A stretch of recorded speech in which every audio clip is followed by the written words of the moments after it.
"Pretend to love me tonight," she whispered.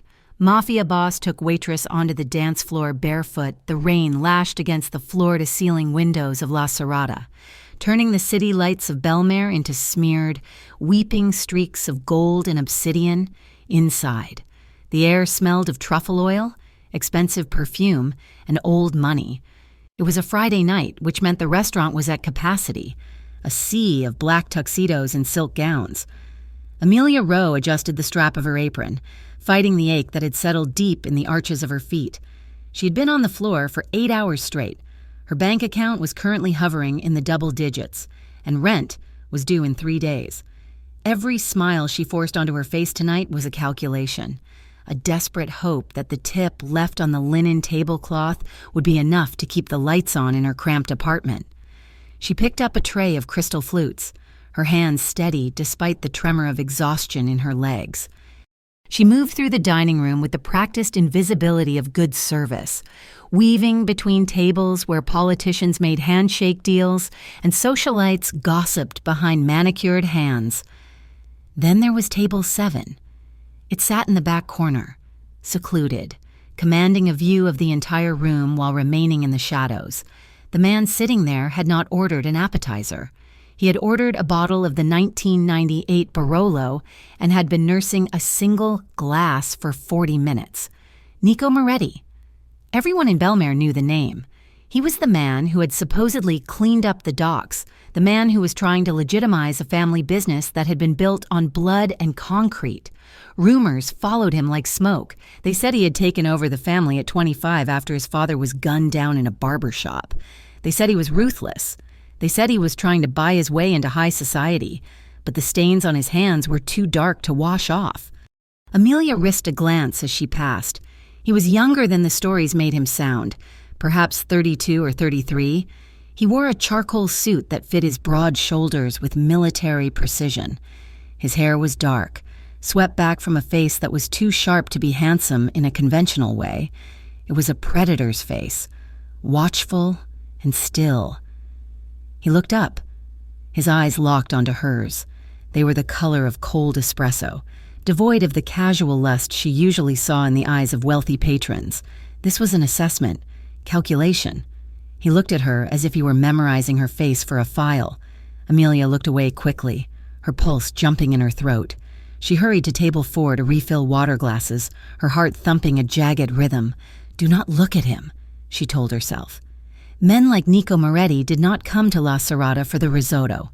They came to wait. She was heading back toward the kitchen, tray balanced on her hip, when the front doors swung open. A gust of wind and rain swept into the foyer, followed by a loud, booming laugh that made Amelia's blood turn to ice. She froze. Damon Clive stood in the entrance, shaking water from a designer umbrella. He looked exactly as he had the last time she saw him, 6 months ago. Handsome, polished, and radiating a charm that rotted everything it touched. He had a hand on the lower back of a woman in a shimmering silver dress, a blonde with a vacant, happy smile. Amelia felt the room tilt. Damon was not supposed to be here. He was supposed to be in Chicago. He had promised to leave her alone after the last time. After the bruises had faded and she had finally gathered the courage to change the locks. He scanned the room, his eyes hungry, looking for an audience. Amelia ducked her head, turning sharply to avoid his line of sight. Panic, hot and suffocating, rose in her chest. If he saw her, he would not leave it alone. He would make a scene. He would find a way to corner her, to whisper things that would make her feel small and worthless, to remind her that she was nothing without him. She turned so fast she did not see the waiter coming out of the kitchen door. They collided. The waiter stumbled, but Amelia took the brunt of it. She spun, losing her balance, her hip checking hard into the corner of table 7. The bottle of Barolo on the table wobbled. The glass in front of the customer did not just wobble, it tipped. Time seemed to slow down. Amelia watched in horror as the dark red liquid arched through the air and splashed across the crisp white shirt and charcoal lapel of Nico Moretti. The silence that followed was absolute. At the surrounding tables, conversation died. Forks paused halfway to mouths. People stared. Spilling wine on a regular customer was bad. Spilling wine on the head of the Moretti crime family was a death wish. Amelia gasped, her hands flying to her mouth. "Oh, God, sir, I'm so sorry." "I am so sorry." She grabbed a napkin from the table, her hands shaking so violently she could barely hold the fabric. She reached out to dab at his suit, but before she could touch him, his hand shot out. He caught her wrist. His grip was iron, stopping her hand inches from his chest. His skin was warm, his fingers long and strong. Amelia flinched, expecting him to shout, expecting the violence everyone whispered about. Nico Moretti did not shout. He did not even stand. He simply looked at the red stain spreading over his heart, then raised his eyes to hers. His expression was unreadable, calm in a terrifying way. "Breathe," he said. His voice was a low baritone, rough like gravel under silk. "I will pay for the cleaning," Amelia stammered, her eyes wide with terror. "I will pay for the shirt. Please, I did not mean to—" "I said breathe," Nico repeated, releasing her wrist slowly. He picked up his napkin and casually dabbed at the spill, seemingly unbothered. "It is just wine." "It is not blood." The way he said it made Amelia shiver. "Well, look who it is." The voice came from behind her, oily and smug. Amelia squeezed her eyes shut for a second. "Damon." She turned slowly. Damon was standing there, the blonde woman clinging to his arm. He was grinning, that predatory smile that used to make Amelia think she was the only woman in the world. Before she learned, it was the smile of a wolf looking at a rabbit. "Amelia," Damon said, his voice carrying across the hushed room, "I did not know you were still working here. Still carrying trays? I thought you were going to go back to school." He looked her up and down, his eyes lingering on the stain on her apron. "You look tired, babe. Rough night?" Amelia gripped the empty tray against her chest like a shield. "Leave me alone." "Damon, just saying hello," he said, stepping closer, invading her space. The smell of his cologne, expensive musk and whiskey, hit her, triggering a wave of nausea. "You know, I was telling Tiffany here about you, about how fragile you can get." He reached out, his fingers brushing a lock of hair that had fallen from her bun. Amelia flinched back, hitting the edge of Nico's table again. She was trapped. Damon was in front of her, enjoying the humiliation, enjoying the audience. He knew she could not cause a scene at work without getting fired. He was counting on it. She looked around desperately.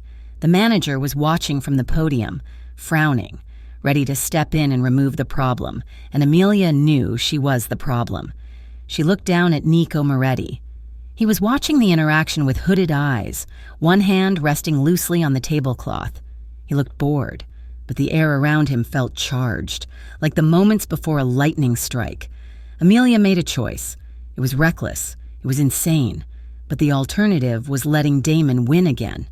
She dropped to a crouch beside Nico's chair, pretending to pick up a fallen fork. In the brief second her face was level with his, she looked him in the eye. "Pretend to love me tonight," she whispered. Her voice broke on the last word. "Please."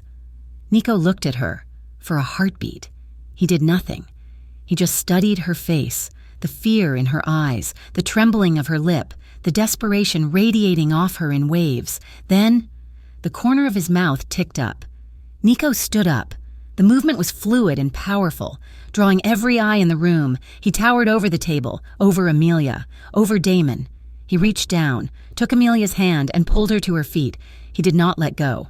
Instead, he slid his arm around her waist, pulling her flush against his side. His grip was firm, possessive, familiar. "There you are. Amore," Nico said. His voice was loud enough to be heard by the surrounding tables, warm and laced with an affection that sounded terrifyingly real. "I was wondering when your shift ended. I hate eating alone." Damon's smile faltered. He looked from Amelia to the man holding her. He recognized Nico. The color drained from Damon's face, leaving it pasty. Damon stammered. "I did not know you two were—" "Together?" Nico finished for him. His eyes bored into Damon, cold and flat. "We are very together, and you are interrupting our evening." Nico did not wait for a response. He turned his attention entirely to Amelia, ignoring the rest of the room. He reached up and tucked the loose strand of hair behind her ear, his thumb brushing her cheekbone. The touch was electric, sending a jolt straight to her toes. "You look exhausted," Nico murmured, low enough that only she could hear, though to the room it looked like a lover's whisper. "Play along." Amelia started, but her voice failed her. "Music," Nico said, lifting his head to address the room. "Why is there no music?" He looked at the manager. The manager, pale and sweating, immediately signaled the pianist. A soft, slow melody began to drift through the air. Nico looked down at Amelia. "Dance with me?" "I cannot," she whispered, glancing at her manager. "I am working, and my feet are killing me." "Forget the work," Nico said. He glanced down at her sensible black work shoes. "And forget the shoes." Before she could protest, he led her not toward the dance floor, but toward the glass doors that opened onto the terrace. The manager rushed forward to open them. "Sir, it is raining," the manager warned. "I know," Nico said. He walked her out onto the stone terrace. The rain was coming down in a soft, steady rhythm now, cooling the humid air, the string lights above reflected in the puddles on the dark stone. Nico stopped and turned to her. "Take them off." Amelia hesitated, the rain dampening her hair instantly. "What?"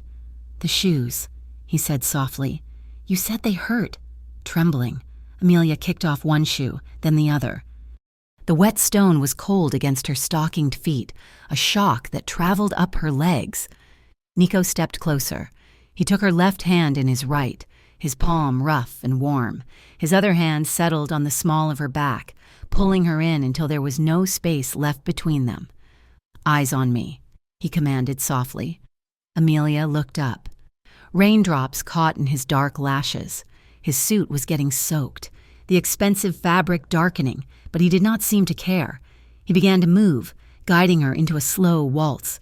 Amelia stumbled at first, her body rigid with shock, but Nico had a strong lead. He held her firmly, his body acting as an anchor. She followed his step, the water splashing softly around her bare feet. Behind the glass of the restaurant, faces were pressed against the window. Phones were out, flashes went off, brilliant bursts of white light cutting through the gloom. "They are watching," Amelia whispered, feeling exposed. "Let them watch," Nico said, his voice close to her ear. "Let him watch." He spun her, a graceful arc that sent water spraying from the hem of her black skirt.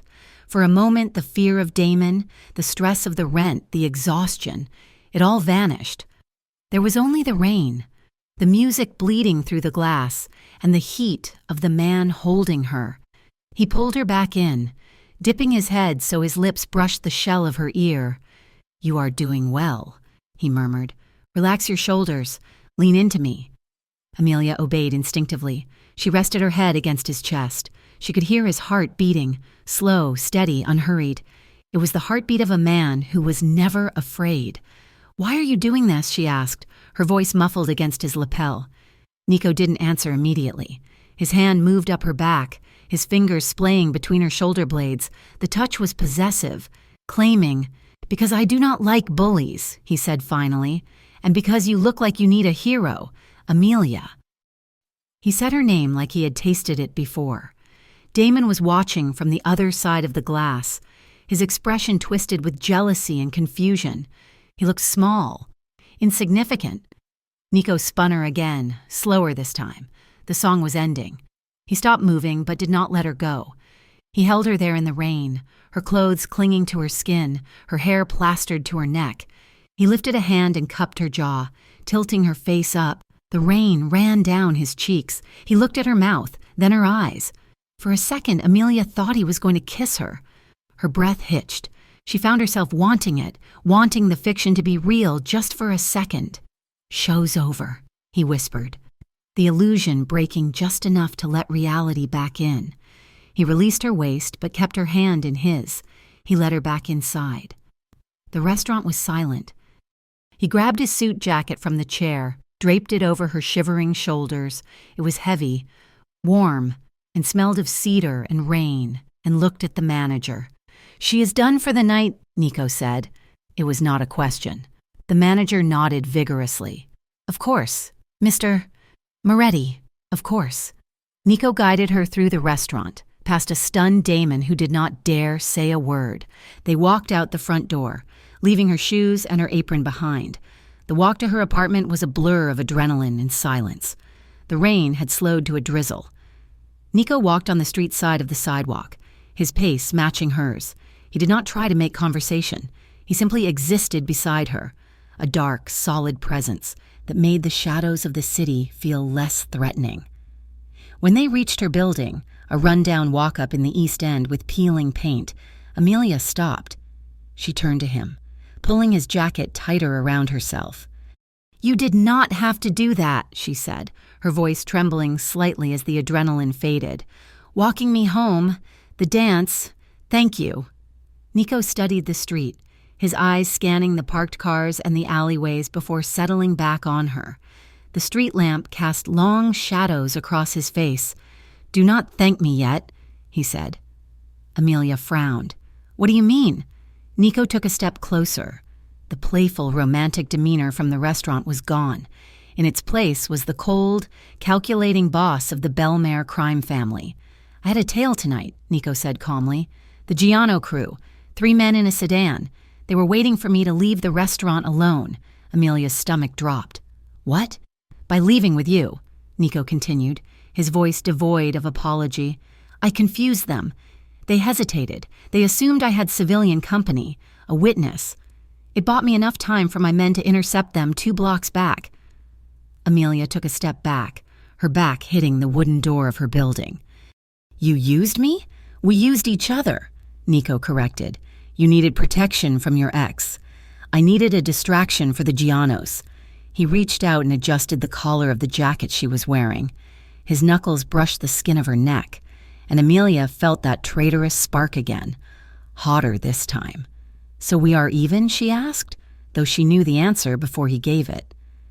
Nico shook his head slowly. "No, you asked me for a favor. Amelia, you asked for my protection, and I gave it publicly. That comes with a price." "I have no money," she said quickly. I do not want your money," Nico said. He leaned in, towering over her. "I cleared your path tonight. You helped me avoid a bullet. But now, the city thinks you belong to me, and I intend to use that." "Use that how?" she whispered. "I will be in touch," Nico said. "Until then, keep the jacket." He turned and walked away, disappearing into the night as a black sedan rolled silently up to the curb to collect him. Amelia stood on her doorstep, shivering, clutching the charcoal wool coat that smelled like him. Her bare feet were numb against the concrete. She touched her cheek where his thumb had brushed it. She went inside, locked the door, and slid down to the floor. Her heart was racing, beating a rhythm that felt dangerously like excitement. That night, she slept in his jacket. She dreamed of rain, of violins, and of a hand resting heavy and hot on her waist, guiding her through the dark. She dreamed of his voice against her ear, promising safety, promising danger. And when she woke up, the scent of cedar and rain was still clinging to her skin. The morning sun glared off the wet pavement of Belmare, a rude awakening after the storm. In the cramped kitchen of Amelia's apartment, the smell of burnt toast battled with the scent of stale rain. Jess sat at the wobbly laminate table, scrolling frantically on her phone. She shoved the screen toward Amelia before Amelia had even taken her first sip of coffee. "You are everywhere," Jess said, her eyes wide. "Look at this. They are calling you the Barefoot Cinderella. And him? They are calling him the Prince of Darkness, which is honestly a little dramatic, even for the internet." Amelia pushed the phone away, her stomach doing a slow, sickening roll. On the screen was a grainy but unmistakable photo of her and Nico Moretti on the terrace of La Serrata. Her shoes were gone. His arm was wrapped tight around her waist.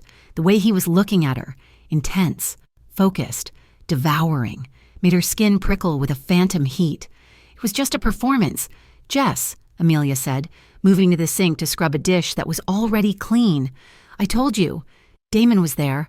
I panicked. Nico helped me out." "Nico Moretti does not help people out," Jess said, her voice dropping to a serious whisper. "He collects debts. Amelia, that is what he does. My cousin used to work the door at one of his clubs. He said Moretti is fair, but he never forgets a favor. You dancing with him? That is like signing a contract in blood. Amelia turned off the faucet. He just wanted to annoy the Giano family. He said he had a tail. Great, Jess muttered. So you are human shielding for the mob now. Even better. Amelia opened her mouth to argue, but her phone buzzed on the counter. It was not a text. It was a voicemail from her brother, Ben. She put the phone to her ear. Ben's voice was shaking, breathless, like he had been running. Amelia, do not freak out. I need $5,000. By Tuesday, I messed up. I thought I could win it back, but the table turned cold and... Look, it is the Giano crew. They said if I do not pay, they are going to start breaking things, important things. Please, I have nowhere else to go. The phone slipped from Amelia's fingers and clattered onto the counter. The blood drained from her face. What? Jess asked, standing up. What is it? Ben? Amelia whispered. He owes the Gianos. A sharp knock on the apartment door made them both jump. Amelia walked to the door on trembling legs. She peered through the peephole. A man in a fitted black suit, wearing sunglasses despite the hallway gloom, stood there holding a thick envelope. She opened the door a crack. Yes? Miss Rowe, the man said. He extended the envelope. From Mr. Moretti. He did not wait for a response. He turned and walked down the hall, his footsteps heavy and precise. Amelia tore the envelope open. Inside was a heavy cream card with gold embossing, an invitation to the Mayor's Gala at the Belmare Grand Hotel, taking place that Saturday. Behind the invitation was a handwritten note. The penmanship was sharp, angular, and aggressive. I need a date who can be convincing. It signals stability to my new partners. I know about Ben's debt to the Giano family. I bought it this morning. Be ready at 7 on Saturday. If you are not there, I will transfer the debt back to the Gianos, and I cannot promise they will be patient. Amelia stared at the paper. It was not an invitation. It was a summons. Saturday evening arrived with a suffocating humidity. Amelia stood in front of the full-length mirror in Jess's bedroom. She was wearing a dress Jess had borrowed from her sister, who worked in fashion PR. It was a floor-length gown of midnight blue silk, backless and plunging, with a slit that rode dangerously high up her thigh. You look like a weapon, Jess said from the bed, awe in her voice. A very expensive weapon. I feel like a fraud, Amelia muttered, smoothing the fabric over her hips. Her phone buzzed. I am outside. Amelia walked down the 3 flights of stairs, her heart hammering against her ribs like a trapped bird.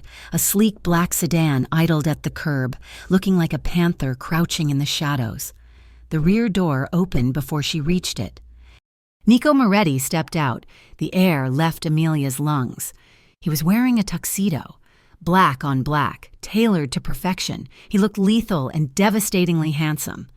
He watched her approach with that same stillness he had possessed at the restaurant, his eyes sweeping over her from the hem of the blue dress to the flush on her cheeks.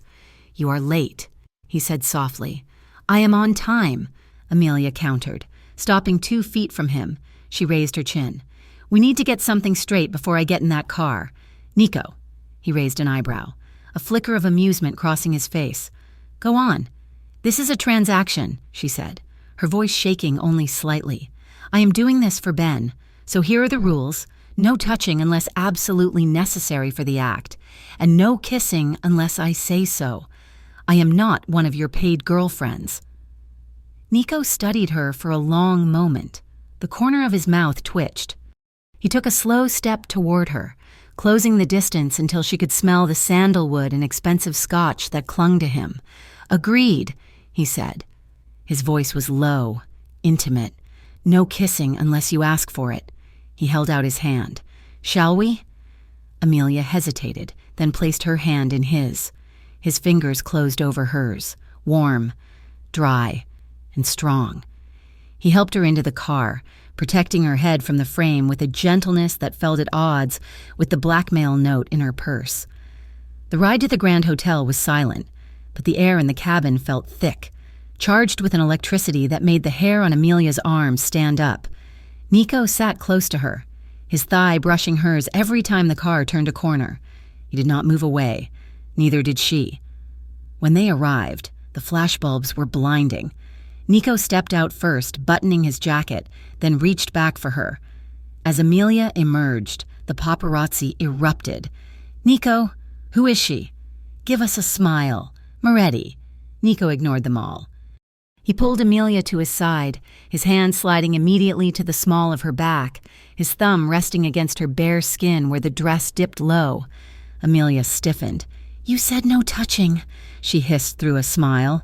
"I said unless necessary," Nico murmured, leaning down so his lips brushed her ear. The sensation sent a shiver straight down her spine. "Look at the cameras. Amelia, we are selling a love story. Try to look like you do not hate me." She forced herself to relax, leaning into his touch. It was terrifying how easy it was. His body was a solid wall of heat against the night chill. He guided her up the red carpet, shielding her from the shouting crowd with his own body. Inside, the ballroom was a kaleidoscope of crystal chandeliers, champagne towers, and the city's elite pretending to like one another. A string quartet played something classical and weeping in the corner. Nico did not leave her side. He introduced her to councilmen, judges, and business magnates. He introduced her simply as Amelia, with a tone that dared them to ask for her last name or her pedigree. As the night wore on, the line between the performance and reality began to blur, when a waiter bumped her. Nico's hand tightened protectively on her waist. When the music swelled, he looked at her with an intensity that made her knees weak. He whispered observations about the guests into her ear, witty, sharp, cynical comments that made her laugh despite her fear. "See that man in the red tie?" Nico whispered, his breath stirring her hair. "He is the police commissioner. He cheats on his taxes." "And the woman in the pearls?" Amelia whispered back, leaning closer to him than she needed to. "Judge Holloway. She owes me a favor from 1999. Amelia looked up at him. "Does everyone owe you a favor?" Nico looked down, his eyes darkening. "Only the people who matter." He led her toward the balcony doors, away from the stifling heat of the crowd. The night air was cool. Below them, the city of Belmare sprawled out like a grid of diamonds. Amelia leaned against the stone railing, taking a deep breath. Nico stood beside her, nursing a glass of amber liquid. He wasn't looking at the city. He was looking at her profile. "You are good at this," he said quietly, fitting in. "I am a waitress. Nico," she said, looking out at the skyline. "My job is to make people comfortable. It is just acting." "Is it?" He set his glass down on the railing and turned his body toward her. "My father used to say that you can tell everything about a person by how they stand when they think no one is watching." "And what do you see?" Amelia asked, turning to face him.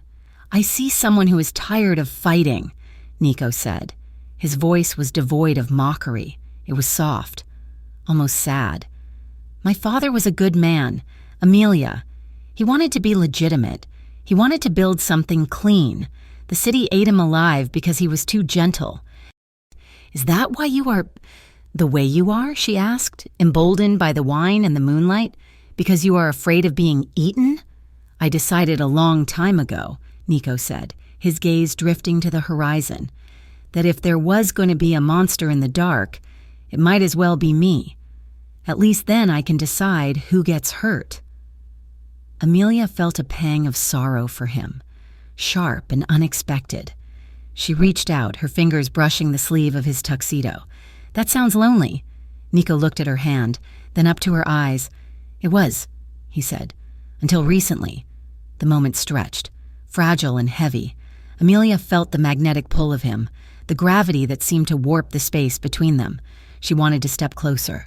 She wanted to know what it felt like to be held by him when there were no cameras. The spell was broken by the sound of the balcony door opening. A man stepped out.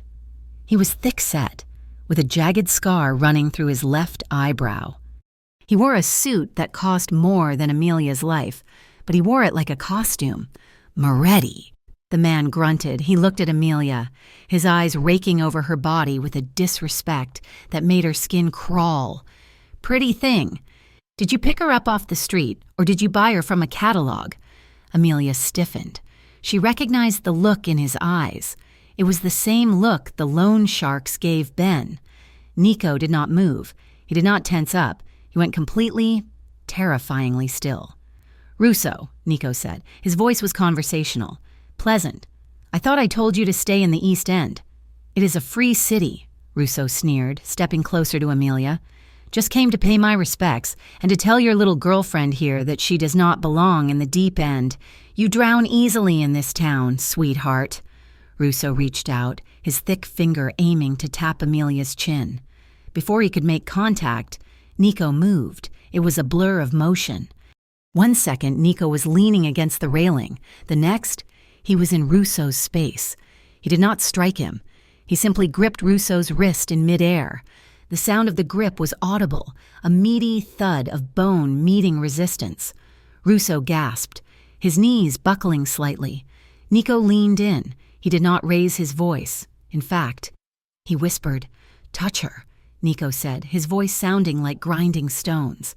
"And I will cut that hand off and mail it to your mother. Do you understand me?" Russo paled, beads of sweat popping out on his forehead. He nodded jerkily. Nico released him.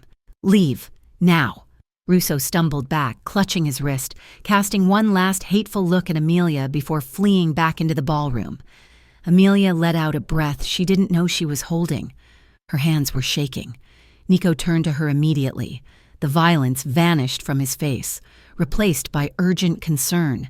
He reached for her, his hands hovering near her arms but not making contact, honoring her rule. "Did he touch you?" Nico asked. "No," Amelia whispered. "I want to go home, please."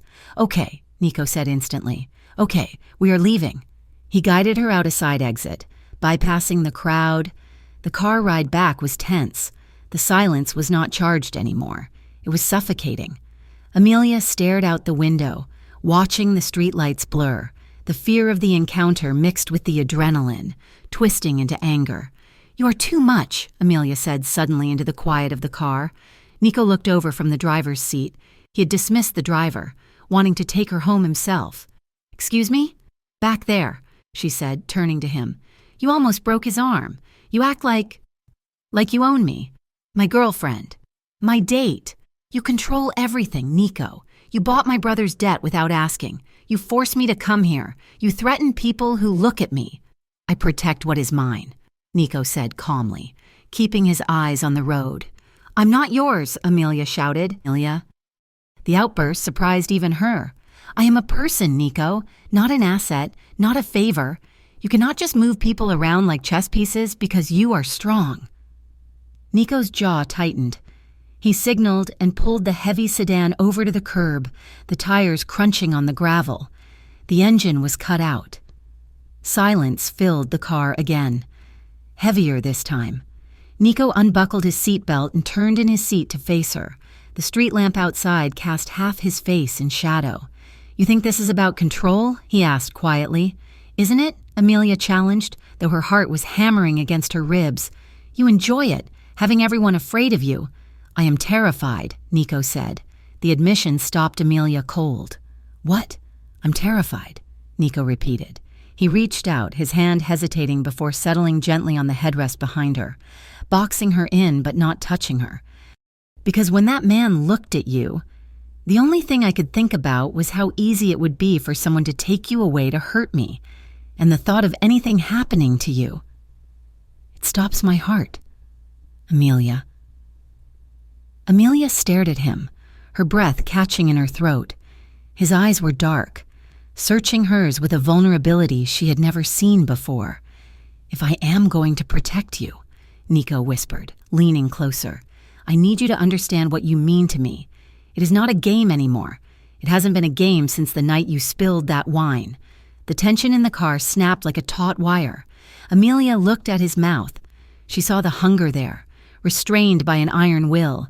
She remembered her rule, no kissing unless I say so, but she didn't say anything. She didn't have to. Her gaze dropped to his lips, and she leaned forward, just an inch. It was all the permission he needed. Nico closed the distance. His mouth captured hers. It was not the tentative kiss of a first date. It was slow, deep, and consuming. He tasted wine and danger. His hand moved from the headrest to cup the back of her neck, his fingers tangling in her hair, holding her steady as he deepened the kiss. Amelia let out a soft sound, a whimper of surrender. Her hands found the lapels of his jacket, clutching the fabric to keep herself anchored. He felt solid, real, and overwhelming. The heat of him seemed to seep through her skin, burning away the fear and the logic. For a moment, she forgot about the debt. She forgot about the Gianos. She forgot that he was a criminal and she was a waitress. There was only the friction of his lips, the rough slide of his tongue, the desperate beat of his heart against her palm. Then, reality crashed back in. "Mafia men come with a price," Jess had said. Amelia pulled back, gasping for air. Her lips were swollen, her pulse racing so fast it made her dizzy. She pressed her hands against his chest, pushing him away gently. "Nico, stop!" she breathed, her voice trembling. Nico froze instantly. He pulled back, his chest heaving. His eyes were blown wide, dark with desire but clear. He searched her face. "Amelia? I can't," she whispered, shrinking back against the door. This is going too fast. I can't do this. Not with you." Nico stayed still for a long second, then slowly nodded.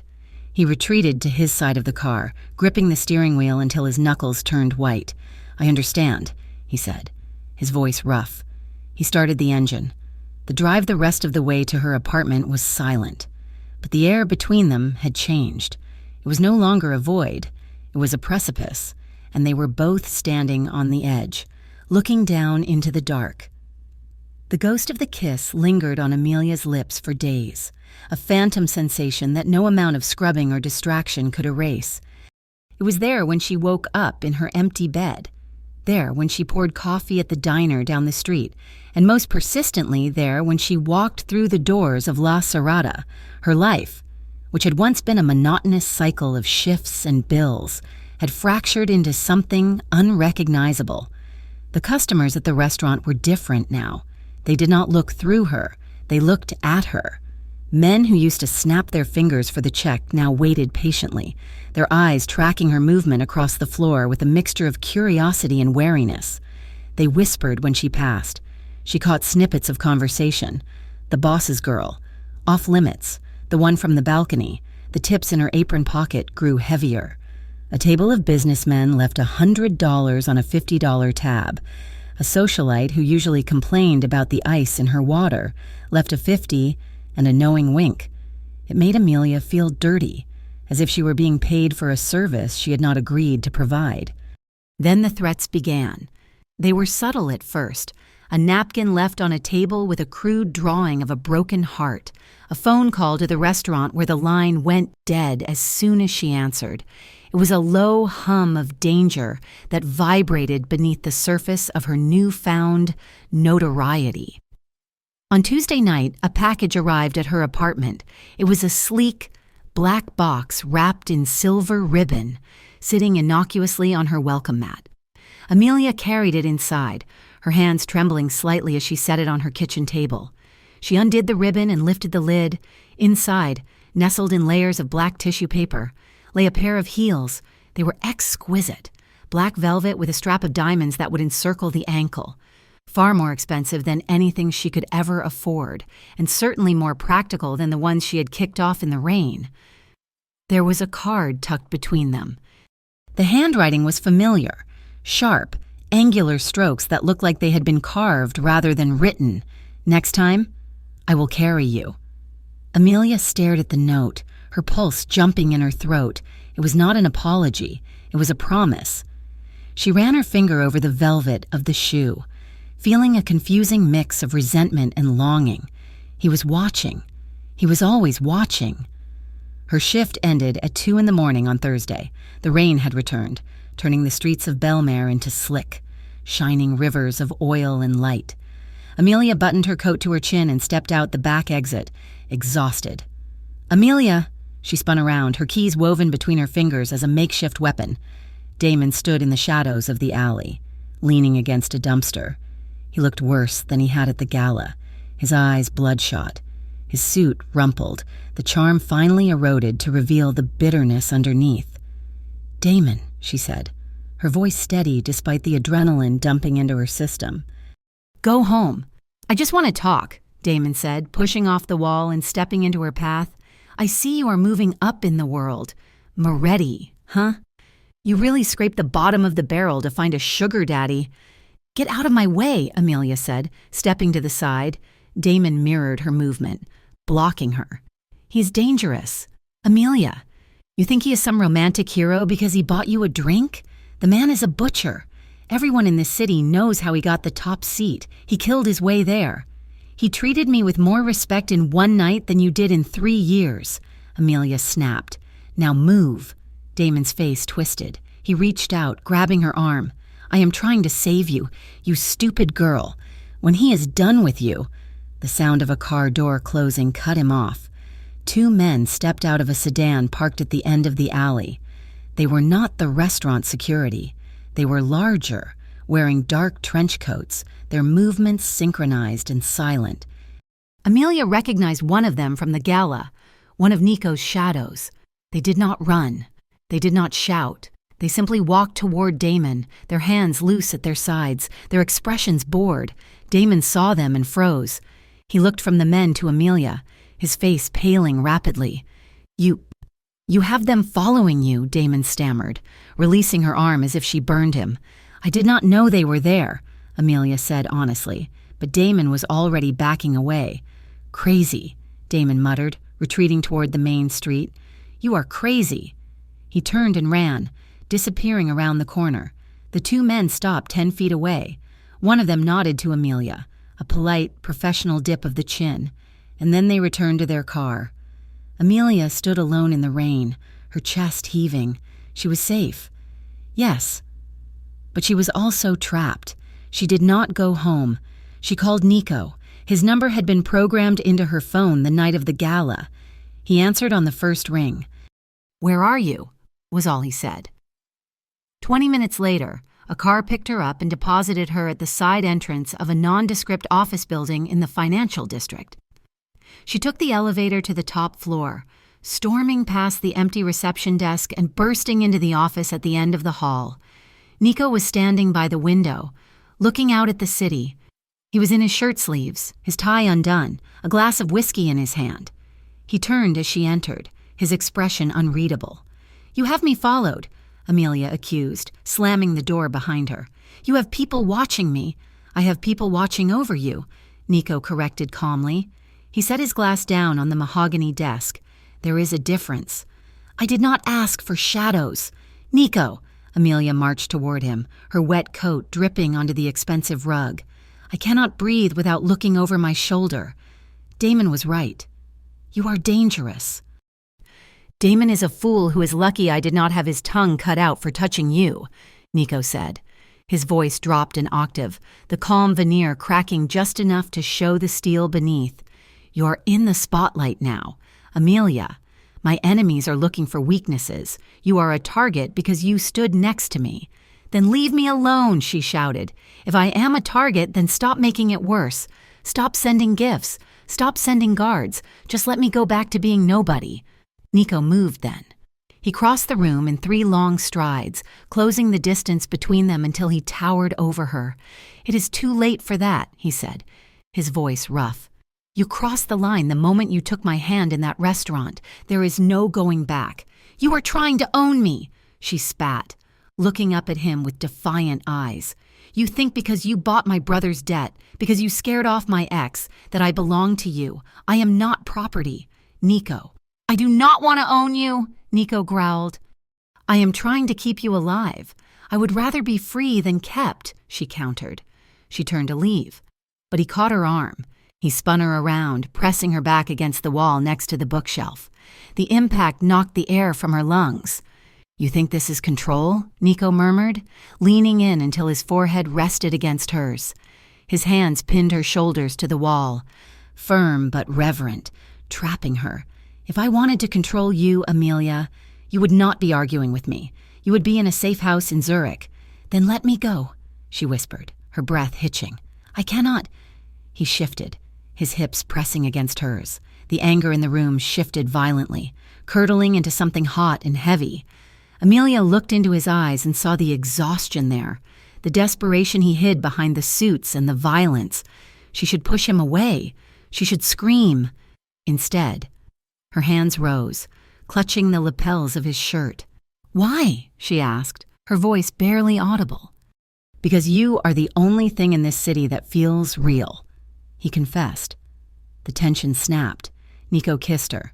It was not like the kiss in the car, careful and restrained. This was a collision. His mouth devoured hers, hungry and demanding. Amelia made a sound in her throat, half protest, half surrender, and opened for him. His hand slid from her shoulders to her waist, then up to cup her face, his thumbs tracing her cheekbones. He tasted whiskey and smoke. He kissed her like he was drowning, and she was the only air left in the world. Amelia's fingers tangled in his hair, pulling him closer. The heat between them was suffocating. She felt the hard ridge of his scar against her neck as his hand moved down to her throat, his thumb resting against her racing pulse. He pinned her harder against the wall, his knee slotting between her legs. The friction sent a jolt of electricity through her that made her knees buckle. She arched into him, wanting more, wanting to forget the fear and the danger and just feel. Nico groaned, a low, animalistic sound, and buried his face in the crook of her neck. He kissed the sensitive skin there, biting gently, making her gasp. "Amelia," he breathed against her skin. "Tell me to stop. She struggled to find her voice. Every nerve ending in her body was screaming for him. He pulled back, just an inch, forcing her to look at him. His pupils were blown wide, his chest heaving. "Tell me to stop," he repeated, his voice ragged, "because if you do not, I am going to take you right here on this desk, and I will not let you go afterward." The reality of his words hit her, the permanence of it. If she crossed this line, truly crossed it, there was no returning to the life she knew. She would be his. "Stop," she whispered. It was the hardest word she had ever spoken. Nico froze. He closed his eyes, taking a deep, shuddering breath. Slowly, agonizingly, he released his grip on her arms. He stepped back, putting a foot of distance between them. He ran a hand through his hair, composing himself, though his hands were shaking. "I want you," Nico said, his voice raw.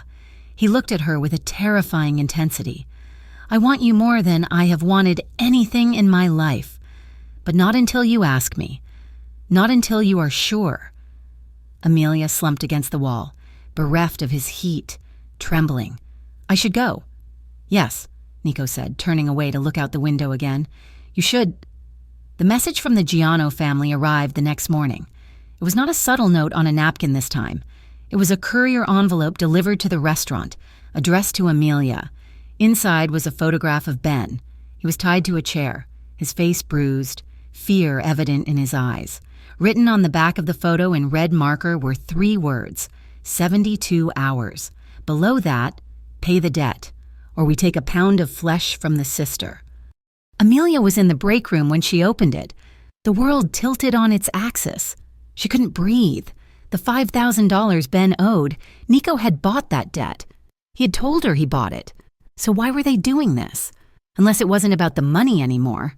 The door to the break room opened. Nico stood there. He wasn't wearing a suit jacket, and his sleeves were rolled up, revealing the tattoos on his forearms.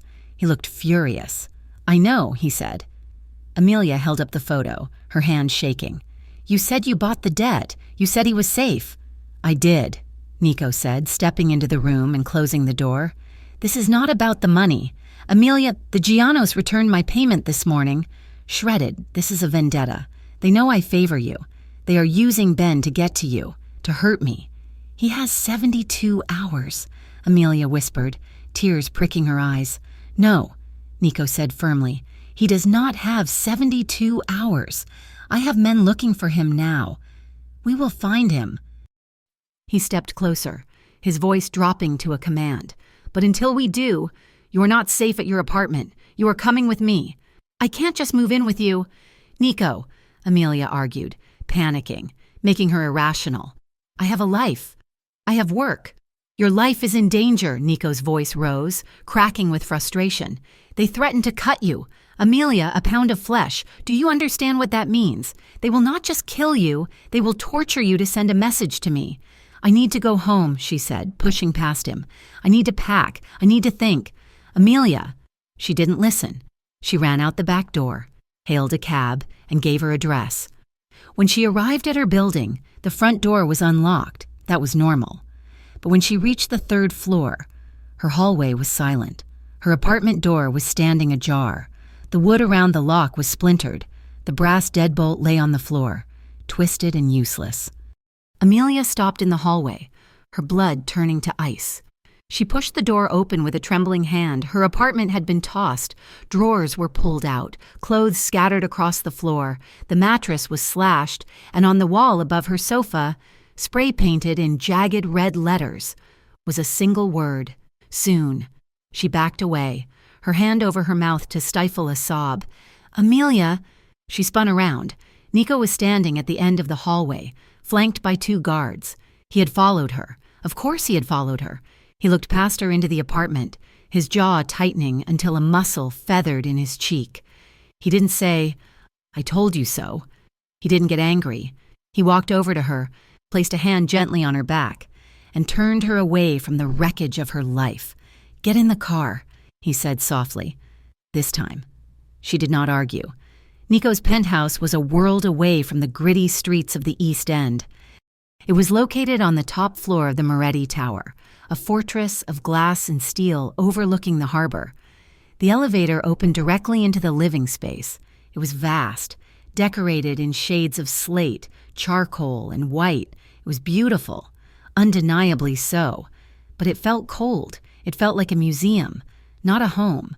There were no personal touches, no throw blankets, no stray books, no clutter. "The guest room is down the hall. 2nd door on the left," Nico said as he locked the elevator with a key card. "It has an ensuite bathroom. You will be safe here. The windows are bulletproof. The elevator requires biometric access." Amelia stood in the center of the living room, hugging her arms around herself. She felt small in the cavernous space. "Thank you." Nico nodded once, then walked toward the kitchen. "I will make tea." Amelia wandered over to the floor-to-ceiling windows. The view was breathtaking, but it only made her feel more isolated. She turned away, her eyes scanning the room for something, anything that proved a human being lived here. On a low shelf near the fireplace, tucked behind a heavy art book, she saw a small wooden frame. It seemed out of place among the chrome and glass. She picked it up. It was a photograph, old and slightly faded. It showed a young boy, maybe 7 or 8 years old, standing on a dock. He was holding a fishing pole that was too big for him, grinning widely at the camera. His hair was windblown, his knees scraped. He looked happy. He looked innocent. "That was the last summer before everything changed," Nico's voice came from behind her. Amelia turned. He was holding 2 mugs of tea. He set them down on the coffee table and looked at the photo in her hands. "You look so different," Amelia said softly. "Your eyes. They are not guarded." "I was not Nico Moretti then," he said. "I was just a boy who liked to fish." Amelia set the photo down gently. She sat on the leather sofa, curling her legs under her. Nico hesitated, then sat beside her. He was close enough that she could feel his warmth, but he left a respectful distance between them. Outside, the wind howled against the glass, but inside, it was dead silent. Amelia picked up her tea. The ceramic warmed her cold hands. She looked at Nico. He was staring at the steam rising from his mug, his face stripped of the masked arrogance he wore in public. He looked tired. He looked like a man carrying the weight of a crumbling empire. "Do you ever wish you could have been someone else?" she asked quietly. "That boy on the dock." Nico did not answer immediately. He took a sip of tea, the movement slow and deliberate. "Every day," he said. His voice was so low she had to lean in to hear it. "I wish I could be a man who could take you to dinner without checking the exits. I wish I could be a man who could hold you without worrying that my touch would stain you." "You are not a monster." "Nico," Amelia said, "monsters do not save people. Monsters do not care if their dates are cold. Nico turned his head to look at her. His dark eyes searched hers, looking for the lie, but he found only sincerity. "You should hate me," he said. "I dragged you into this war. I walked into it," Amelia corrected. "Barefoot?" A faint ghost of a smile touched his lips. He reached out his hand, palm up, resting it on the cushion between them. It was an invitation, a question. Amelia looked at his hand, the large knuckles, the faint white scars, the power contained within it. She thought about the danger outside. She thought about Ben. She thought about the way he had stopped when she asked him to, the way he had protected her dignity even when he wanted her. Slowly, deliberately, she placed her hand in his. Nico's fingers closed over hers. He didn't pull her closer. He didn't try to kiss her.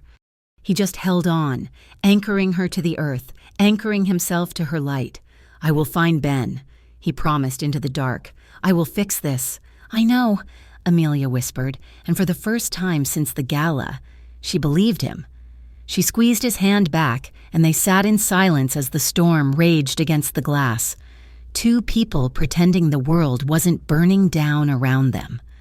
Time in the penthouse moved differently than it did in the rest of the city. Down on the streets of Belmare, life was a frantic sprint of shifts, bills, and noise. Up here, on the 42nd floor, life was silent, insulated by triple-paned glass and layers of security that cost more than Amelia earned in a year. For 3 days, the world outside ceased to exist. Amelia expected to feel like a prisoner. She expected Nico to treat her like a piece of evidence to be stored away until the trial was over. Instead, she found a strange, quiet domesticity that unnerved her more than the danger. They fell into a rhythm.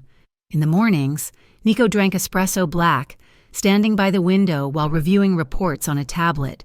Amelia drank tea with honey, sitting on the breakfast bar stool, watching the tension map the muscles of his back. They ate dinner together every night. Nico cooked. It was a skill he had kept hidden, a remnant of a life before he became the boss. He made risotto with saffron, seared scallops, and pasta from scratch, his hands moving with the same precise, lethal grace they used to dismantle his enemies. They talked. At first, it was tentative, safe subjects like the weather or the food. But as the hours stretched into late-night vigils by the fireplace, the walls began to come down. "I wanted to be a pianist," Nico admitted on the second night. The firelight cast long, dancing shadows across his face.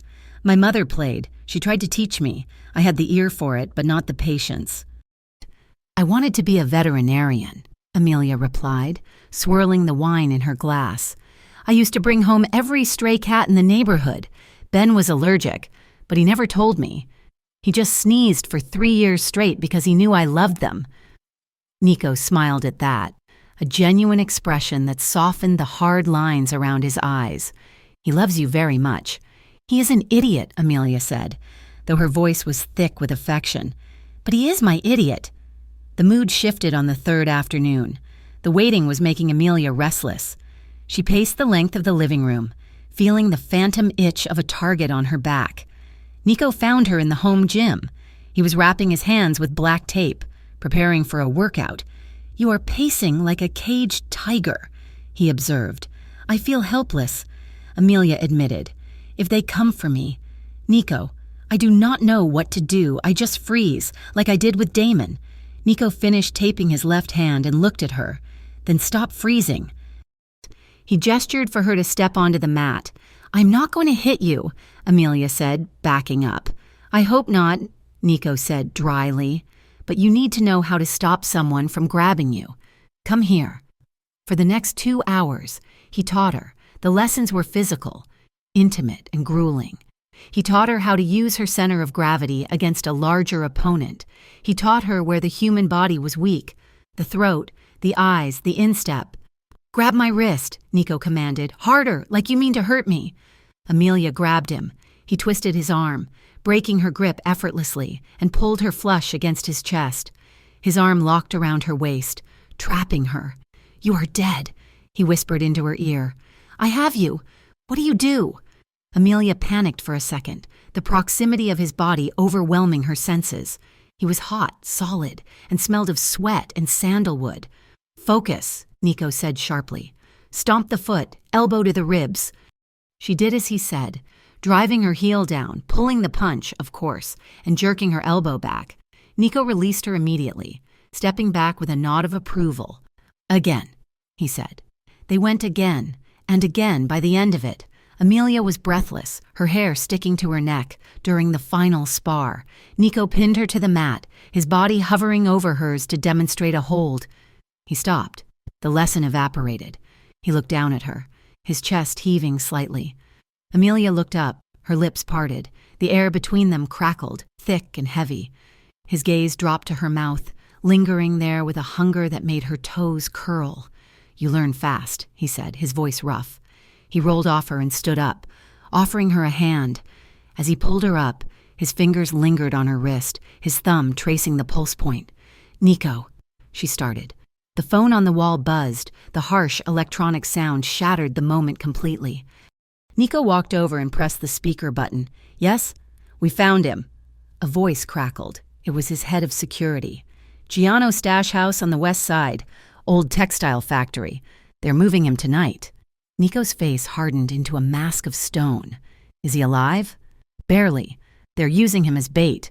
Boss, they know we are watching. They want you to come." "Prepare the car," Nico said. "I am coming." He cut the line and turned to Amelia. "Stay here. Lock the doors." "No," Amelia said. Nico paused, halfway to the door. "Amelia, this is not a debate. It is a trap." "He is my brother," she said, her voice shaking but resolute. "If they are using him as bait, it is because they want me, or they want you to suffer for me. If I am there, it changes the dynamic. I can help." "You will get killed," Nico snapped.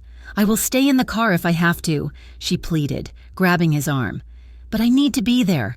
If he dies, Nico, and I am sitting here drinking your wine, I will never forgive myself, and I will never forgive you." Nico looked at her hand on his arm, then up at her eyes. He saw the steel there, the same stubbornness that had made her dance barefoot in the rain to save her dignity. "5 minutes," he said. "Put on dark clothes, and you do exactly what I say." The drive to the west side was silent. The car was an armored SUV, filled with 3 other men who looked like they were carved from granite.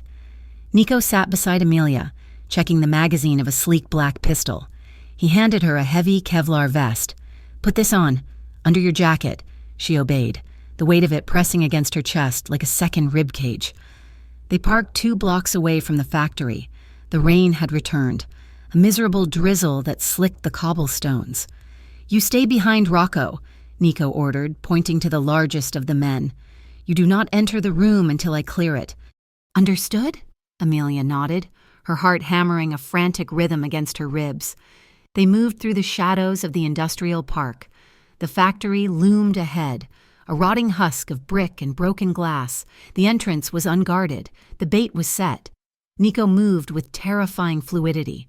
He didn't walk. He flowed from shadow to shadow. At the side door, he signaled to his men. One of them picked the lock in seconds. They slipped inside. The air smelled of rust, mold, and old blood. They moved down a long corridor. From a large room ahead, Amelia heard a sound that made her blood run cold, a low, pained whimper. "Ben." Nico held up a hand. The team froze. He signaled to the left and right. His men fanned out. Nico looked at Amelia, his eyes intense. "Stay," he mouthed. He kicked the door open. The room exploded into chaos. Amelia flinched as gunfire erupted, the sound deafening in the enclosed space. Crack, crack, crack. It was not the cinematic, drawn-out gunfight she expected. It was fast, brutal, and loud. "Clear right! Man down!" Amelia peered around Rocco's massive frame. The room was lit by a single hanging bulb. In the center, tied to a chair, was Ben. He was slumped over, his face a mask of bruises. 2 men were standing near him, raising weapons. Nico did not hesitate, and he moved into the room, his arm extended. He fired twice. The first man dropped, a red bloom appearing instantly on his chest. The second man tried to scramble behind a pillar, firing blindly. A bullet sparked off the concrete inches from Nico's head. Nico didn't flinch. He was advanced, calm and relentless. He fired again. The second man crumpled. "Secure the room," Nico shouted. Silence fell as quickly as it had broken. The smell of gunpowder was acrid and choking. Amelia pushed past Rocco and ran into the room. "Ben?" She fell to her knees beside the chair. Ben raised his head, his left eye swollen shut, blood dripping from his lip. "Mel?" he croaked. "What? What are you doing here?" "I'm getting you out," she sobbed. Fumbling with the ropes, Nico appeared beside her. He holstered his weapon and pulled a knife from his belt. With one clean slice, he cut the ropes binding Ben's hands. "Can you walk?" Nico asked Ben, his voice devoid of emotion. "I think so," Ben groaned. Nico hauled him up. Suddenly, a shadow moved in the corner. A third man, wounded on the floor, raised a pistol, aiming directly at Amelia's back. "Down!" Nico roared. He shoved Amelia and Ben aside. In the same motion, he drew his gun and fired. One shot, a clean, wet sound. The man in the corner went still. Amelia lay on the dirty concrete, her ears ringing. She looked up at Nico. He was standing over the body of the man he had just killed. His face was blank. His eyes were cold, devoid of humanity, focused entirely on the threat. He looked like the angel of death. He turned to her. For a split second, before the mask slipped back into place, she saw the monster the city feared. It wasn't rage. It was efficient. "We leave," Nico said. "Now." The ride back was a blur. They dropped Ben off at a private clinic on the payroll. Nico assured her it was safer than a hospital. The doctors took him immediately. Now. It was just Amelia and Nico in the back of the SUV. Amelia was shaking. The adrenaline was crashing, leaving her cold and hollow. She looked down at her shirt. There was a spray of blood on the cuff, not hers. It was from the man Nico had shot to save her. She scrubbed at it frantically. "It won't come off. It won't come off. Amelia, he was going to kill me," she whispered, her breath coming in short, panic-stricken gasps. "And you just... Amelia, look at me." Nico reached out and took her hands, forcing them away from her sleeve. He pulled her around to face him. "Look at me," he commanded gently. She looked up. The cold, efficient killer from the warehouse was gone. In his place was the man who had made her tea. His eyes were dark with worry. "You're safe," he said, his voice low and steady, a rumble in his chest. "Ben is safe. It is over. Oh, you killed them," she said. It wasn't an accusation. It was a statement of fact. "Yes," Nico said. He didn't look away. He didn't apologize. "I did. And I would do it 1,000 times again to keep you breathing." He released her hands and cupped her face. His thumbs brushed away the tears she hadn't realized were falling. "Breathe for me, Amelia," she inhaled, catching the scent of gunpowder and him. She leaned into his touch, her forehead resting against his chest. He wrapped his arms around her, holding her tight, shielding her from the memory of the violence. Back at the penthouse, the silence was heavy. Nico dismissed the guards at the door. Amelia walked into the living room, feeling like a ghost. She went to the bathroom and scrubbed her hands until they were raw. She changed into one of Nico's t-shirts, needing to be out of the clothes that smelled of the warehouse. When she came out, Nico was standing by the window, staring at the city lights. He had not changed. He still wore the holster, though the gun was on the table. He looked isolated, a man standing on the edge of the world he had just violently defended. "You should sleep," he said without turning around. "I will stay out here tonight." Amelia looked at his broad back. She thought about the coldness in his eyes when he pulled the trigger. She should be afraid of him. She should run. But all she could feel was the warmth of his arms in the car, the way he had put his body between her and the bullet. "No," she said. Nico turned. "No, I do not want to be alone," Amelia said. She took a step toward him.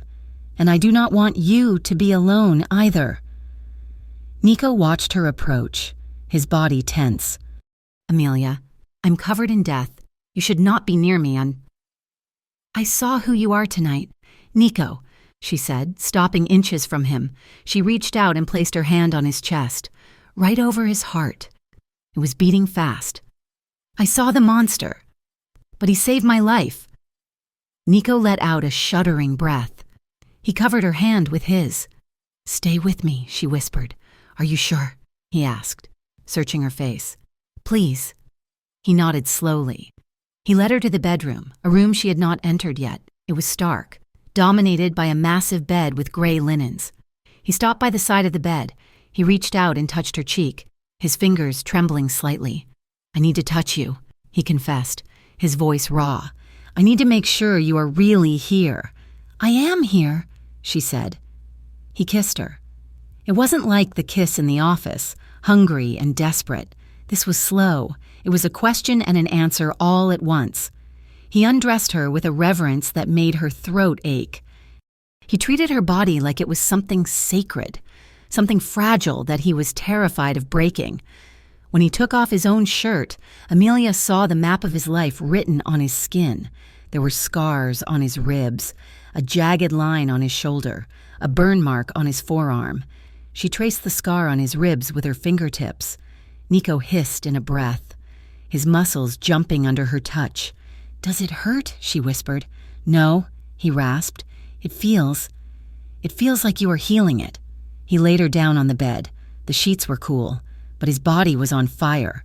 He moved over her, his weight supported on his elbows.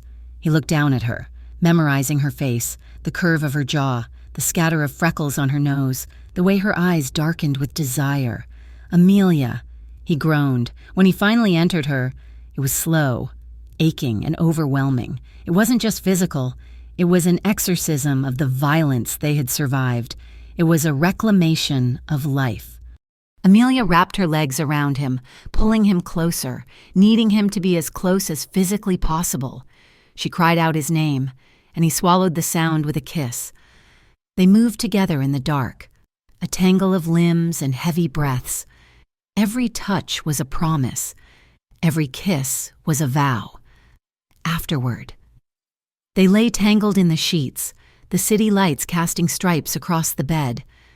Amelia rested her head on Nico's chest, listening to his heart slow down. His arm was draped over her, holding her tight against him. Nico pressed a kiss to the top of her head. His hand stroked up and down her arm, a soothing, rhythmic motion. "You are not pretending anymore," he whispered into the silence. Amelia closed her eyes, a single tear escaping. "No, I am not." Morning broke with a blinding stripe of sunlight across the pillows. Amelia woke up alone in the bed. For a second, panic seized her, but then she smelled coffee. She pulled on Nico's shirt and walked out into the living room. She felt sore, but it was a good soreness. She felt alive. Nico was at the door, and he was holding a box. He wasn't looking at her. He was staring down at the contents of the package, his face pale, the blood drained from his lips. "Nico?" Amelia asked, stepping closer. "What is it? Is it Ben?" Nico looked up. His eyes were wide with a mixture of fury and horror. He closed the lid of the box, but not before Amelia saw it. Inside the box, resting on a bed of red tissue paper, was a shoe. It was a black work shoe, sensible. Worn? It was one of the shoes she had left at the restaurant that first night, but the sole was not black anymore. It was caked in thick, dried blood, and pinned to the laces was a note. "Did you think we were finished? The dance is just beginning." The silence in the penthouse was shattered by the sound of glass breaking. Nico swept a crystal vase off the entryway console, the flowers and water crashing across the marble floor in a violent spray. He did not look at the mess. He looked at the black box on the table, at the blood-crusted shoe that sat inside like a severed head. "Pack a bag," Nico said. His voice was terrifyingly quiet. "You are leaving in 20 minutes. Amelia stood frozen near the kitchen island, her hands gripping the edge of the granite until her knuckles turned white. The morning sun that had felt so hopeful moments ago now seemed cold and mocking. "What?" she whispered. "I have a plane waiting at the private airfield." Nico continued, turning his back on her to pull his phone from his pocket. He began typing furiously. "It will take you to Zurich. I have a safe house there. New identity. New accounts. You will stay there until I tell you it is safe to come out." "You are sending me away?" Amelia's shock gave way to a sharp, hot anger. "Just like that. I am saving your life," Nico snapped, spinning around to face her. His eyes were wild, the pupils blown wide with adrenaline. "Do you not see what this is, Amelia? That shoe? They were watching us. They were watching you at the restaurant that first night. They have been planning this while we were playing house." "I'm not going to Zurich," Amelia said, her voice trembling but firm. "You do not have a choice," Nico roared. The sound echoed off the high ceilings, making Amelia flinch. He crossed the room in 2 long strides and grabbed her shoulders. His grip was hard, desperate. "They want to hurt you to break me. I cannot fight them if I am terrified every second that they are going to put a bullet in you. You have to go." "No," Amelia said. She looked up into his face, seeing the fear beneath the rage. "I am not running. Nico, you dragged me into this world. You made me part of it. You do not get to push me away after everything. You do not get to make love to me and then ship me off like a package because it gets difficult." "It is not difficult," Nico hissed, shaking her slightly. "It is war." "Then I stay," she declared. "I stay, and we finish it." Nico stared at her for a long, agonizing moment. Then he released her with a curse and turned away, running a hand through his hair. "If you stay," he said, his voice ragged, "you do exactly what I say. You do not leave this building. You do not open the curtains. You do not breathe unless I tell you it is safe." "Fine," Amelia said. By noon, the penthouse had transformed from a sanctuary into a fortress. Men arrived, hard-faced captains of the Moretti family whom Amelia had only seen in news reports about organized crime. They carried duffel bags heavy with steel and Kevlar. Maps of the city were spread out on the dining table, weighted down by loaded pistol magazines. Nico was in his element. He was cold, decisive, and frighteningly efficient. He moved pieces around the city like a general, ordering hits, securing supply lines, and calling in favors from politicians and judges he had kept in his pocket for years. Amelia watched from the spiral staircase, feeling useless. She saw Nico on his laptop. Transferring massive sums of money, she realized with a jolt that he wasn't just funding a war. He was liquidating assets. He was building a safety net. Not for himself, for her. The realization made her chest ache. He was planning to die. He was preparing for a scenario where he did not make it out. But she did. She needed air. She needed to speak to someone who did not have a gun strapped to their chest. She waited until Nico was embroiled in a heated argument with his underboss about a shipment coming in from the docks. She slipped into the kitchen, where Rocco, the guard from the warehouse, was eating a sandwich. "Rocco," she said softly, "I need to see Jess." Rocco shook his head immediately. "Boss said do not leave the building." "Jess is my best friend," Amelia pleaded.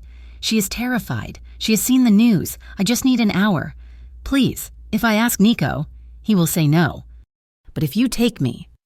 4 guards, armored car, just for an hour. Rocco hesitated. He had seen Amelia drag his boss out of the line of fire at the warehouse. He respected her. 1 hour, Rocco grunted. "And if the boss asks, we went to get medical supplies." Jess's apartment smelled of vanilla candles and anxiety. When Amelia walked in, flanked by Rocco and another guard, Jess dropped the mug of tea she was holding. It shattered on the floor. "Mel!" Jess screamed, running to hug her. Amelia held her friend tight, burying her face in Jess's shoulder. "I'm so sorry. Jess, I'm so sorry for everything." Jess pulled back, looking at Amelia's face. She saw the exhaustion, the fear, but also something new, a hardened resolve. "You look different," Jess said quietly. "I feel different," Amelia admitted. She sat on the sofa, while Rocco stood by the window, peering through the blinds. "I love him. Jess?" Jess let out a sharp breath. She sat on the coffee table, taking Amelia's hands. "Mel, listen to me. I know he saved Ben. I know he is. Whatever he is to you. But men like Nico Moretti, their lives are built on violence. Love with men like that always ends in blood. Yours or his." "I cannot help it," Amelia whispered. "He's not what people think." "He is exactly what people think," Jess argued, her voice rising. "He is a mob boss. Amelia, look at you. You have bodyguards in my living room. You are living in a war zone. You have to get out." "I can't," Amelia said, shaking her head. "I am not leaving him." Her phone buzzed. It was Nico. "Where are you?" Amelia flinched. "I have to go. He knows I am gone." She stood up and hugged Jess one last time. "Stay safe. Jess, lock your doors. Do not go to work for a few days. Please. You are the one in danger, not me," Jess said sadly. Amelia left, rushing down the stairs with Rocco. From across the street, sitting in a rented sedan with tinted windows, Damon Clive watched them leave. He gripped the steering wheel, his knuckles white. He had seen the news. He had seen the way Nico looked at Amelia at the gala. He had lost her, not just to another man, but to a monster. Bitterness, acrid and poisonous, flooded his mouth. If he could not have her, then Nico Moretti certainly would not keep her. He picked up his phone. He dialed a number he had found on a shady gambling forum, a contact for the Giano family. "I know where she goes," Damon said when the voice on the other end answered. "The waitress, Amelia. She just left her friend's apartment. But the friend is the one she cares about. If you want Amelia Rowe, grab a friend." The explosion of rage when Amelia returned to the penthouse was volcanic. Nico did not yell. He went terrifyingly silent. He dismissed Rocco from the room with a look that promised violence later, then turned his attention to Amelia. "I told you," he said, his voice vibrating with suppressed fury, "not to leave. I needed to say goodbye to Jess." Amelia defended herself. In case we do not make it." "We?" Nico stepped closer, towering over her. "There is no we if you are dead. Amelia, do you think this is a game? Do you think because I hold your hand that the bullets will not hit you?" "I know it is not a game," Amelia shouted back, "but I am not a prisoner." Before Nico could respond, his phone chimed. It was a specific tone, a priority alert. He frowned, pulling the phone out. He looked at the screen. His face went ashen. All the color drained from his skin, leaving him looking like a statue. "Nico?" Amelia asked, the fight draining out of her instantly. "What is it?" Nico slowly turned the screen toward her. It was a video file. Amelia watched in horror. The footage was grainy, shot in a dark room. A figure was tied to a wooden chair. It wasn't her. It was Jess.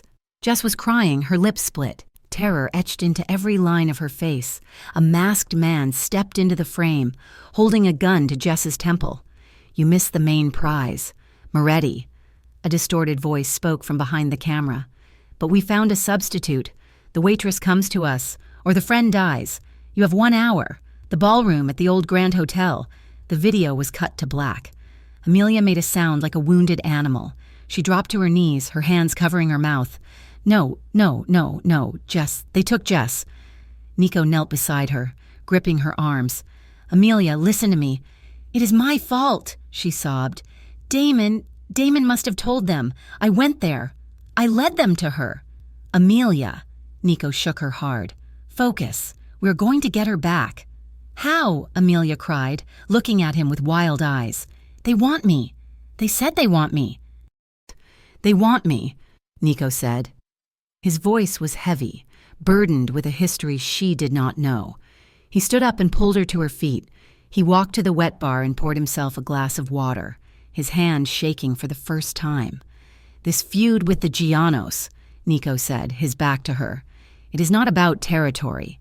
It is not about gambling debts. It is personal." He turned around. 5 years ago, before I was the boss, the Gianos put a bomb in my father's car. It killed him, but it also killed my mother, who was in the passenger seat." Amelia gasped. "Nico." "I hunted them down," Nico continued, his eyes dark and hollow. "I found the patriarch, an old man, Giano. I did not arrest him. I did not turn him over to the commission. I killed him with my bare hands in his own living room. His sons. They watched. They have been waiting for a moment to make me feel what I made them feel. To take away the thing I love most." He looked at Amelia. "They took Jess because they think she is the leverage to get to you. But they want you because they know you are the only thing that keeps me human." "Then we have to go," Amelia said. She wiped her face, her expression hardening. "I am going to the exchange." "No," Nico said immediately. "I will go. I will handle it. They asked for me, Amelia screamed. If I do not show up, they will kill her. Nico, you know they will. They want to trade. Me for Jess. I am not trading you, Nico roared. You do not have a choice. Amelia stepped into his space, grabbing his lapels. That is my best friend. She is in that chair because of me, because of us. If she dies, I will never forgive you. I will hate you for the rest of my life. Nico stared down at her. He saw the truth in her eyes. If Jess died, their relationship, this fragile, beautiful thing they had built, would shatter under the weight of the guilt. Okay, Nico whispered. Okay. He grabbed his phone and keyed in a command to his team. Then he looked at Amelia. But we do not play by their rules, he said. We play by mine. The old Grand Hotel had been abandoned for a decade, a rotting skeleton of Gilded Age luxury on the outskirts of the city. The ballroom was a cavernous space of peeling gold paint and dusty mirrors. Moonlight streamed in through the shattered skylights, illuminating the dust motes dancing in the air. Nico and Amelia walked in through the main doors. Amelia wore a white coat, standing out like a beacon in the gloom. Nico walked half a step behind her, his hands raised to show he was unarmed. At the far end of the room, beneath the ruined stage, stood the Giano crew. There were 10 of them. In the center, tied to a folding chair, was Jess. She was conscious, sobbing quietly. A man stepped forward. It was Marco Giano, the eldest son. He had the same cruel mouth as the man Nico had described killing. "You brought her," Marco called out, his voice echoing off the vaulted ceiling. "I'm surprised. Moretti, I thought you would hide behind your walls." "Let the girl go, Marco," Nico said, his voice calm and carrying. "She is a civilian. She has nothing to do with this." "She has everything to do with it," Marco sneered. He pointed his gun at Jess. "She is the bait, and look what she caught." He looked at Amelia. "Come here, sweetheart. Walk toward me. Once you are halfway, the friend goes free." Amelia looked at Nico. He gave her a barely perceptible nod. She began to walk. Her heels clicked on the cracked parquet floor. Click, click, click. It was the only sound in the massive room. She walked past the center of the room. She was 20 feet from Marco. "Stop!" Marco shouted. Amelia froze.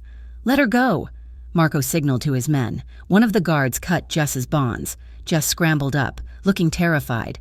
"Run! Jess!" Amelia screamed. "Run to the exit!" Jess didn't wait. She bolted toward the side doors, sobbing. Marco smiled. He raised his gun, aiming it squarely at Amelia's chest. "Now, for the main event. Nico, watch closely. This is how it feels." Nico did not scream. He did not run. He reached into his pocket and pressed a button on a small remote. Boom! The charges Nico had his team plant in the structural pillars an hour ago detonated. The explosion was not designed to kill everyone. It was designed to create chaos. 2 of the massive crystal chandeliers above the Giano crew snapped from the ceiling and crashed down, exploding into a million shards of glass. Dust and plaster rained down, blinding everyone. "Get down!" Nico screamed, sprinting toward Amelia. Amelia dropped to the floor as gunfire erupted. The Giano men, disoriented but alive, began firing blindly through the dust cloud. Nico reached her. He grabbed her arm and hauled her up, pulling her behind a thick marble column. Bullets chipped away at the stone inches from their faces. "We have to move!" Nico shouted over the roar of gunfire. "The back exit!"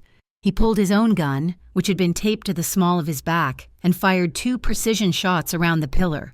Dropping one of the gunmen, they ran. They wove through the debris, ducking behind overturned tables. The air was thick with plaster dust and the smell of cordite. "Moretti!" Marco screamed from the darkness. "You die here!" A figure loomed out of the dust in front of them. A gunman. He raised a shotgun.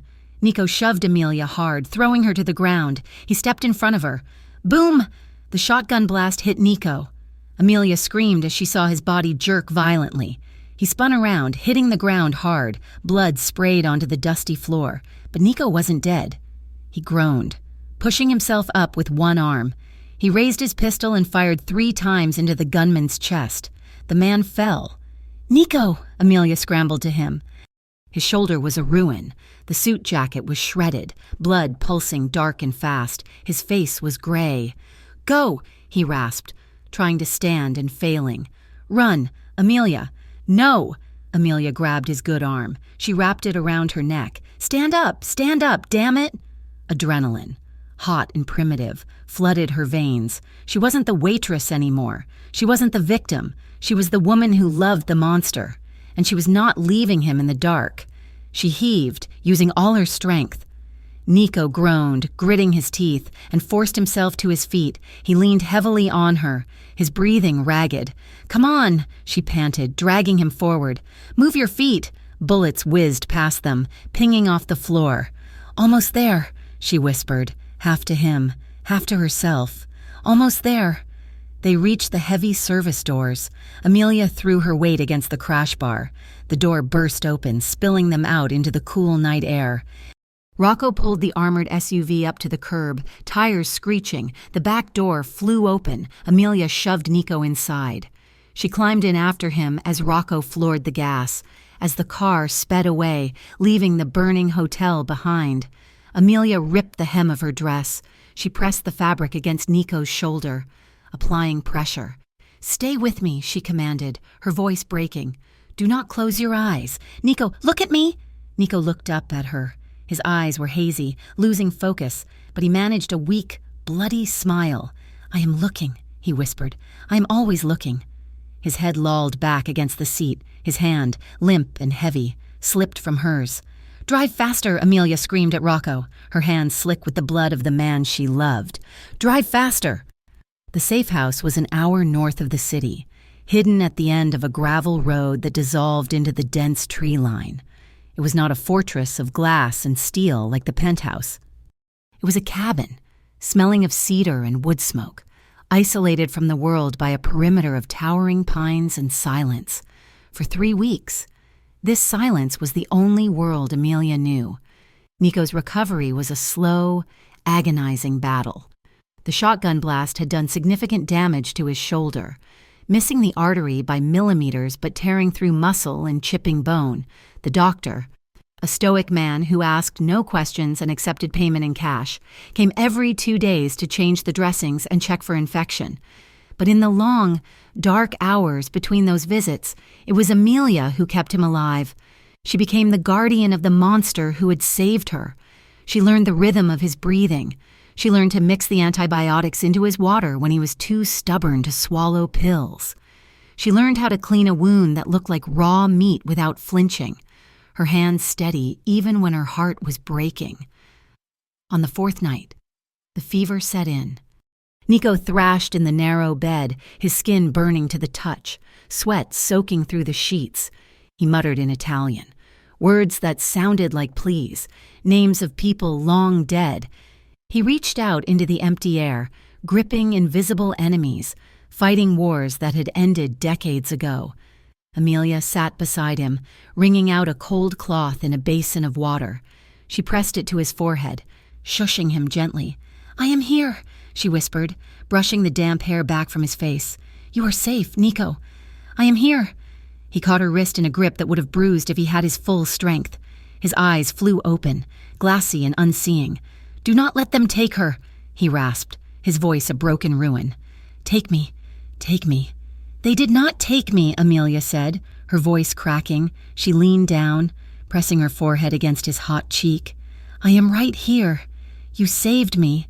He blinked, the haze slowly clearing from his dark irises. He focused on her face, the dark circles under her eyes, the lack of makeup, the fierce determination in her set jaw. "Amelia?" "Yes," she said, pulling back to look at him. "Drink this." She held the glass to his lips. He drank obediently, his eyes never leaving her face. When he finished, he slumped back against the pillows, exhausted. "You stayed," he whispered. It was a statement of wonder, as if he could not comprehend why she hadn't run the moment the door was unlocked. "I told you," Amelia said, taking his hand in hers. "I do not get to push you away, and you do not get to push me away." He looked at their joined hands, his large, calloused, scarred, hers small and pale. "I thought I was dead." Nico confessed into the quiet room. When the bullet hit, I did not feel pain. I just felt cold. And I thought, this is it. This is what I deserve. You do not deserve to die. Nico, Amelia said fiercely. I have done terrible things. Amelia, he said, I have killed men. I have ruined lives. For a long time. I thought that part of me, the human part, was gone. I thought it had rotted away with my parents. He turned his head on the pillow, looking at her with a vulnerability that stripped him bare. But then you spilled wine on my suit, he murmured, a faint ghost of a smile touching his lips. And you looked at me not like a boss or a killer, but like a man who was just in the way. Amelia squeezed his hand. You are a man, Nico. You are the man who makes risotto. You are a man who likes jazz. You are the man who took a bullet for me. You made me feel it again, he said, his voice thick with emotion. You made me feel like I could be something other than a monster. You saved my soul. Amelia, I am just sorry I almost got you killed doing it. We saved each other, Amelia whispered. She climbed into the bed beside him, careful of his wounded shoulder. She curled into his good side, resting her head on his chest. He let out a long exhale, the tension leaving his body for the first time in days. He draped his good arm over her, holding her there, his anchor, his redemption. While Nico healed in the quiet of the woods, the war in the city came to an abrupt and silent end. Nico had not just relied on bullets and bombs. He was a strategist, a man who played the long game. 6 months ago, he had planted a seed of doubt in the ear of the Giano family's consigliere, a man named Luca, who felt underappreciated by the volatile Giano brothers. While Marco Giano was hunting Nico at the hotel, Luca was emptying the family accounts 2 days after the shootout. With Marco in hiding and their resources drained to zero, Luca handed the entire Giano network over to the police in exchange for witness protection. The Giano empire did not crumble in a blaze of glory. It evaporated overnight. Arrests were made. Assets were seized. The threat that had hung over Belmare for a generation simply ceased to exist. When the news reached the safe house via a burner phone, Nico did not celebrate. He simply nodded, set the phone down, and walked out onto the porch where Amelia was watching the rain. It is over, he said. Amelia turned to him. Truly? Truly, Nico said. The city is quiet. 1 year later, La Serrata was bustling. The Friday night rush was at its peak, the air filled with the clinking of silverware and the hum of conversation. Amelia Rowe moved through the dining room, but she did not carry a tray. She carried a clipboard. She wore a tailored black dress that commanded respect, her hair swept back in an elegant chignon. She stopped at table 4, greeting the senator and his wife by name, ensuring their wine was breathing properly. She was no longer just a waitress. After the dust had settled, the owner of La Serrata, an old man who wanted to retire, had offered to sell. He didn't know where Amelia had found the capital, and he didn't ask. He just knew she ran the floor better than anyone he had ever employed. She was the manager now, and silent partner. Damon Clive was gone. Rumor had it he had moved to the West Coast, running from debts that had nothing to do with the mob and everything to do with his own hollow character. Ben was safe. He had finished his degree and was working as a graphic designer, far away from the gambling tables. He came to dinner every Sunday, and he always paid his own tab.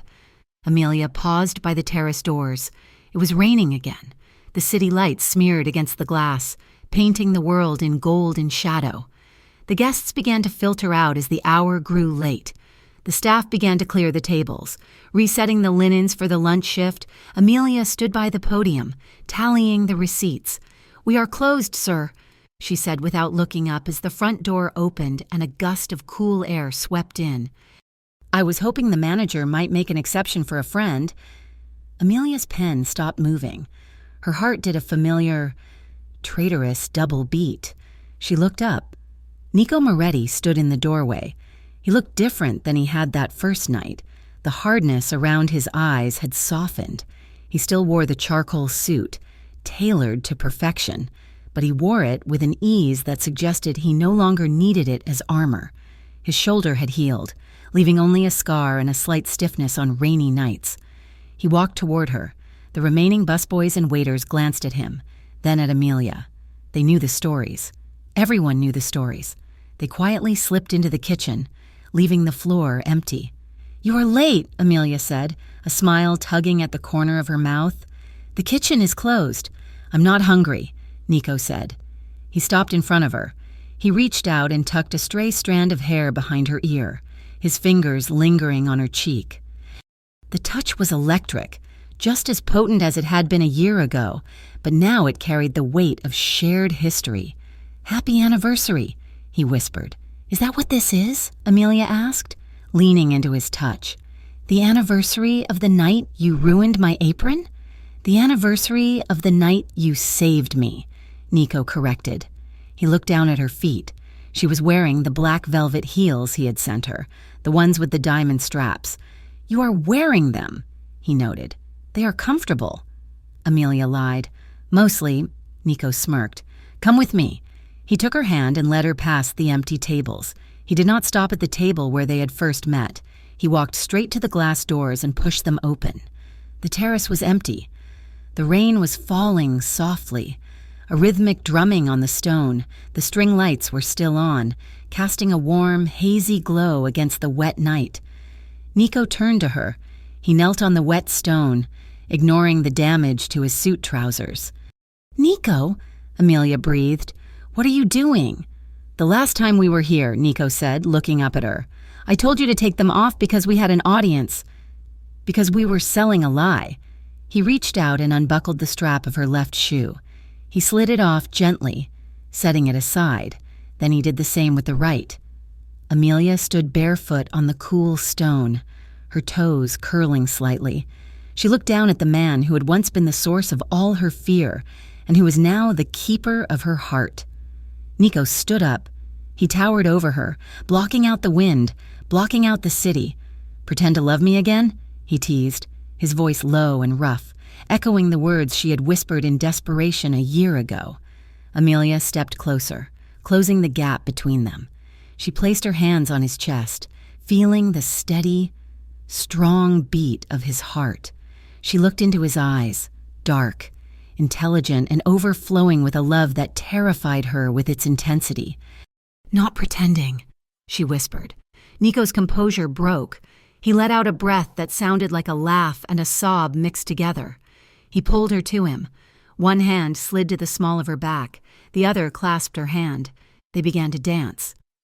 There was no music this time. There were no cameras flashing from the other side of the glass. There were no rival mobsters watching from the shadows. There was only the sound of the rain and the slide of their feet on the stone. They moved in a slow circle, completely alone in the center of the city that they had conquered. "I love you," Nico said against her hair. He said it simply, without fanfare, as if it were a fact as immutable as gravity. "I love you, Amelia. I love you," she replied, holding him tighter. He stopped moving. He pulled back just enough to look at her face, rainwater catching in his lashes. He looked at her mouth. He kissed her. It was slow. It was deep. It was final. It was a kiss that tasted of rain and survival. It was a kiss that erased the memory of the blood on the floor and the fear in the dark. Nico broke the kiss, but he did not let her go. He swept her up into his arms, lifting her effortlessly off the wet ground. Amelia laughed, wrapping her arms around his neck, burying her face in the crook of his shoulder. "I meant what I said in the note," Nico murmured, holding her close as he walked her back inside, away from the cold. "I will carry you, and I will carry you," Amelia promised. The glass doors closed behind them, shutting out the storm. In the end, the rumors didn't matter. The headlines faded. The city moved on. They were just a man and a woman who had looked into the abyss and chosen each other. They had survived a world that told them they shouldn't exist, and in doing so, they had built a new one, quiet, safe, and entirely their own. Thank you so much for listening to this story. Pretend to love me tonight. I hope you enjoyed Amelia and Nico's journey from a dangerous charade to a love that conquered everything. I would love to know where you are listening from today. Please leave a comment down below and tell me which country or city you call home. And if you enjoyed this story, please consider subscribing to Mafia Romance Stories for more emotional, intense, and romantic tales just like this one. What did you think of the ending? Did Nico redeem himself in your eyes? Share your thoughts in the comments in English. I read every single one. Until next time, thank you for watching.